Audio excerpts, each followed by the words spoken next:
folks. We have Kyle McCord here. We're going to open up Andy Backstrom, Letterman Row. Fourth row right there, Kyle. Yep. Kyle, what's one thing that you learned in this process and maybe you didn't expect to learn going into this quarterback competition? I think the biggest thing is just controlling the things that you can control. Taking it one day at a time and focusing on getting better. Those little steps. I think sometimes it's easy to get caught up in the big picture, and you don't make any progress doing it. I think the most important thing is focus on it every day and making the steps to become the best player you can possibly be. We will go Ari Wasserman, second row right, The Athletic.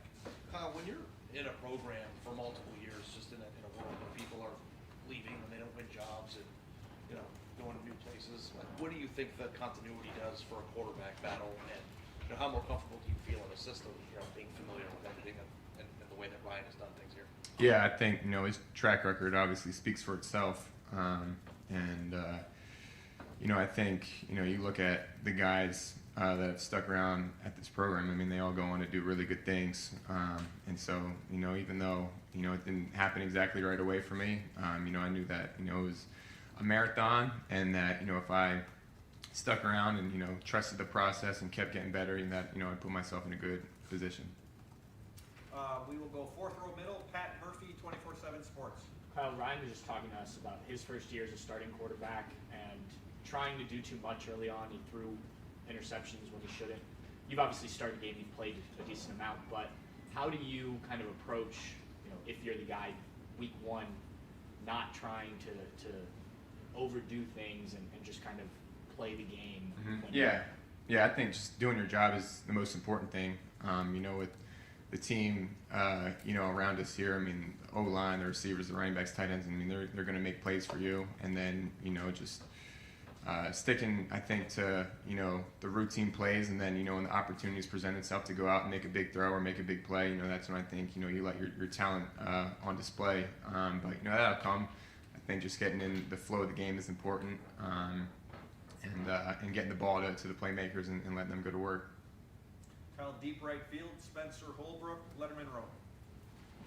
Kyle, we obviously have good receivers to throw to this spring, but having Marvin back in full capacity, it's not always practicing in the spring. Julian and Mecca getting back, all of your running backs being there. Does it feel a little more comfortable? Will it feel a little more comfortable in fall camp than it did in spring to have all of your weapons back? Yeah, I think spring was good for those younger guys, getting first team reps, and then I think, like you said, getting Marv, Mac, and Julian all back healthy. I think those three are without a doubt the best receiving core in the nation. So I mean that's obviously going to help. But I think just kind of having the chemistry from the spring with those younger guys is going to be good. And then obviously been thrown to those guys for 3 years now. So I think it kind of all worked out in a good way. Third row right, Cameron T. Robinson, The Athletic. When you look back at the spring game going into this summer, what did you see on tape that you liked that you did, and what did you see on tape that you were like, okay, this is something I need to fix or improve on? Yeah, I think definitely made some plays. Definitely wanted some reads back, but that's part of the growing process. And then I think this offseason that really gave me a good understanding of where I needed to work and things I needed to get. Take a step in, and I think I really worked this offseason with purpose, with intention, and I think that was really good for me. I think I grew a lot from that. Was it like a timing thing in spring, or just kind of getting a hold of the system, something specifically? Yeah, I think just a little bit of everything. I think there was a lot of good to take away, and then definitely some things you wanted to clean up, and so. Just watching that film, not only from the spring game, but just from spring practices, I think, there's definitely, like I said, some good and some bad. But just, taking, the things that you want to improve on and, really honing in on them and, not shying away from them and, just trying to make, every weakness a strength, I think was really kind of the mindset this offseason. Right next door, Rob Aller, Columbus Dispatch. So there's two parts to this quarterback thing, right? There's the mechanics, analytics, what you're doing on tape, where your hand is, where your hands are. And then there's the relational side, like leadership and command of the huddle. how do you go back and forth between those two? Is it thrown into the same soup, or do you have to like compartmentalize? Now I'm gonna work on this, and I'm gonna work on this. Yeah, I think, like I said, I think being intentional is important. I think, there's a time to work on, mechanics, obviously, like going out there in the field and, watching film of yourself and, being, your own hardest critic. I think that's important. And then I think, also, like you said, being a leader, I think, that comes in situations with the team, and just kind of, taking that next step. So I think, like I said, I think being intentional is the biggest thing, and, when those moments present themselves, making sure that you maximize them. Which has been more challenging for you? I think both have kind of come, I want to say, kind of naturally. I think, when CJ was here, you don't want to step on his toes. Obviously, it's his team. But obviously, with him being gone, I think, you kind of naturally step up into that role, being a little bit more of a vocal leader and, letting your voice be heard. And then with the mechanics, I think that's always something that, I've been, big on. And, sometimes, when you get in the flow of the season and, in spring ball, and there's a lot going on, you don't necessarily always have the time to, hone in. And so I think that offseason, that we just went through was good, just having a few months to really, take a step back and dive into that was good. Front row right, Austin Ward, rivals, dotting the I's. Kyle, I know that the pressure you put on yourself is more than anyone else, the expectations you have. But when the conversation with Coach Day or the fan base or anybody else is that the quarterback has to be a first-round pick, win the Heisman, win a national championship, is there ever any moments that is overwhelming to think about? Yeah, I think, no one will ever put, higher expectations or, higher standard on, myself than I will, and I always think that, you have to go out there and play with a lot of confidence, obviously. You have to go out there and, I think, really just hone in on every play. And, you look at the guys before, like I've been watching, film of like 2018, watching Dwayne, then watching, JT in years before, and Justin and CJ. I think, they've all, set a good precedent, but they've all done it their own way. So I think, just kind of realizing like there's, a lot of different ways this can be done. But, like I said, I don't think, anyone's ever put, an expectation on myself that I didn't expect from, for myself. Far left, rather, Dan Hope, 11 Warriors. Kyle, being the older guy in this competition, do you go into this competition feeling like this is my job to go win? I think not even, focusing on the competition. I think, I feel, the best I have felt going into a camp before. Obviously I've had, the most experience I've had going into a camp. And, I think now more so than ever, just, focusing on myself, and I know I'll be in a good position if, I put the best, version of myself out there. Right behind him, Jeff Jefferson, Press Pros. Coach Hartline, and you're just, how do you feel he's working into his new role, and what kind of relationship do you have with him? Yeah, Coach Hartline did a great job this spring. For calling plays for the first time, I was really, pleasantly surprised with the way he saw the field. I think, just all his experience from coaching and playing showed. And, I think he kind of sees the field like a quarterback. And so, he did a great job with the pass concepts, the run concepts, all that. And, just getting on the same page with him is key. But, I think, just his years of, being around the game have really, kind of spotlighted themselves. Front row middle, Bill Rabinowitz, Columbus Dispatch. You've mentioned the word intentional a couple times. What does that mean to you? Can you kind of elaborate on what that means? Yeah, I think, sometimes it's easy to get caught up in, having, so much you want to work on, whether it's, mechanics or, whatever the case may be. But I think, having a plan before you go into a workout or a throwing session, like whatever it is, just, being very conscious of what you're trying to accomplish, I think is important. Right behind him, Max Olson, the Athletic. Hey Kyle, when you think back to your first fall camp here as a freshman, you're competing with CJ, they bring in Quinn. Kind of where is your confidence level then, and where is it now? Yeah, I think, you don't know what you don't know.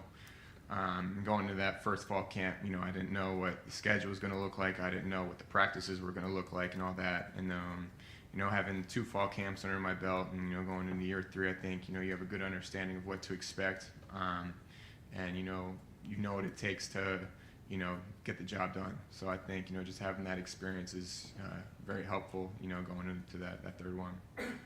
Front row right, Tim May, Letterman row.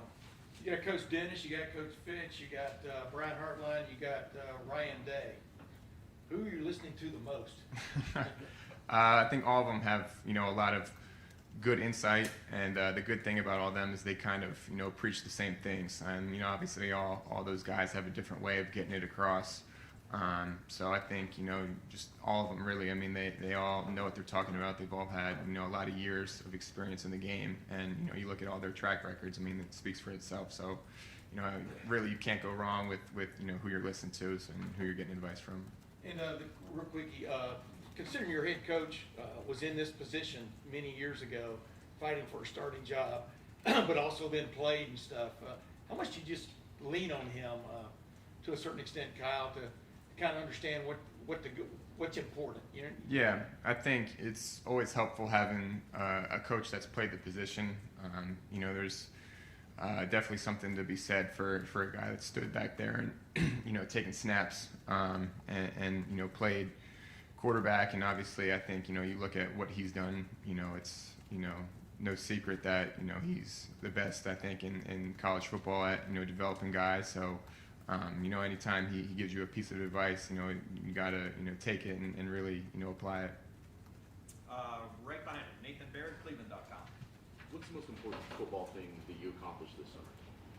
Oh man, I think honestly, just being able to get up in the team and just be a vocal leader. I think that's really important with the quarterback. I think you watch those best guys like Brady, Burrow, and Rodgers. I think the one thing they obviously all have different styles of play, but they're all very vocal guys. And I think that was kind of the next step in my leadership process, is being heard. And I think this offseason I did a good job of getting up and talking in front of the team.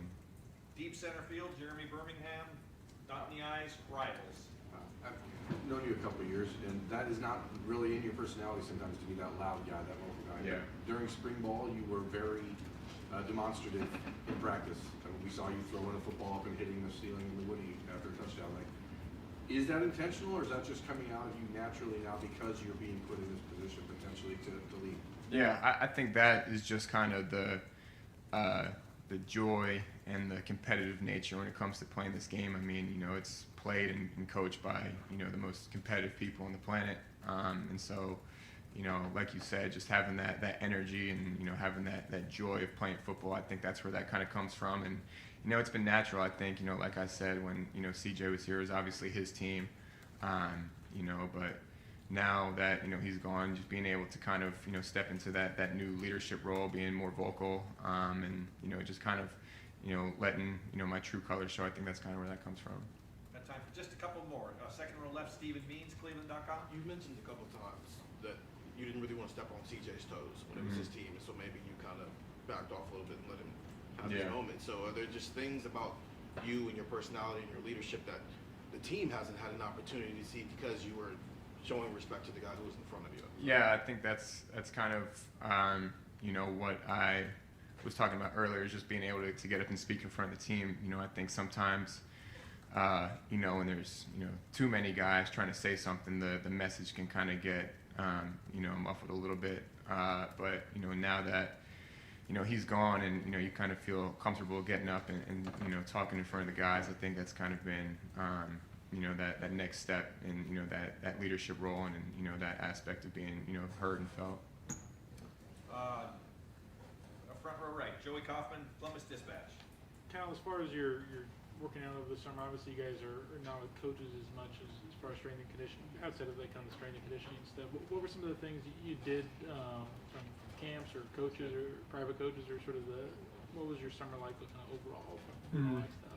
Yeah, so obviously, Coach Mick, got us right with the running and lifting, so getting bigger, stronger, and faster with him. And then, working with my quarterback coach from back home on just, mechanics and, all the little details of, the actual playing of quarterback. We kind of honed in this offseason, got some really good throwing sessions in. He came out here, I went back home. So just kind of, like I said, being intentional. If I'm in the weight room, being very intentional with my lifts, and really focusing on each individual lift and what I'm trying to get done, whether it's the running, being very intentional with that, and then obviously going out there in the field and honing in on my mechanics. So those kind of 3 areas, and then watching film and just trying to expand in all those areas. Right behind him, Doug Maurice, the podcast. Kyle, with where you are right now as a quarterback, what is your balance between making plays, wanting to take big shots, be a playmaker, versus making sure you don't turn the ball over or make mistakes? How do you see that balance right now? Yeah, I think getting on the same page with who's calling the plays, and with each play call, what the coach is looking for, and so I think that was one thing that Coach Hartline did a great job of in the spring, is kind of let what he was looking for in each play, why he's calling a play, and understanding the reason behind it, and there will be times to make plays. I mean, obviously, with the weapons that we have here, and you go back and watch our film, like, we're going to take our shots, we're going to, throw the ball down the field, and the opportunities are going to be there. But it is when, they present themselves, you can't force anything. And, if a team wants to play, the safety's deep and not let you take anything, you got to understand that and work the underneath zones. And then, if they start getting aggressive and, trying to take that away, that's when, the shots are there. And so I think, just understanding the reason behind the play calls is important. And, I think that was one thing that, both Coach Day and Coach Hartline did a great job of. Where do you think you are as a quarterback in broken plays? Once something breaks down, maybe you have to escape the pocket. Where are you? Are you good at that? Do you want to get better at that? Yeah, I feel like I am good at that. And, I feel like, you can stand up here and I can say whatever, but at the end of the day, I think the film will speak for itself. And final question, second row right, Bill Landis, the podcast. Kyle, I know that you and Devin are really close. I'm not trying to paint this as anything other than that, but when you're competing with someone for a job, I'm sure you have some feel of your strengths and weaknesses compared to your competitor's strengths and weaknesses. When that's the case, do you try to accentuate the things that you think maybe you're a little behind in, or do you focus more on your strengths to try to elevate those and create separation that way, or do you just not think about it? Yeah, I don't think that's really something that crosses your mind. Obviously, when you're out there on the field, you're going to be competing with the defense, whoever you're going against, and so I think Devin will say this too. I think we definitely pushed each other in the spring, which was good. I think he brought the best out of me, I brought the best out of him, and I think it's been a really healthy competition with each other. And so when you go out there in the field, I think you're just focused on one thing and it's doing your job to the best of your abilities. Great. Kyle, thank you very much. Cool.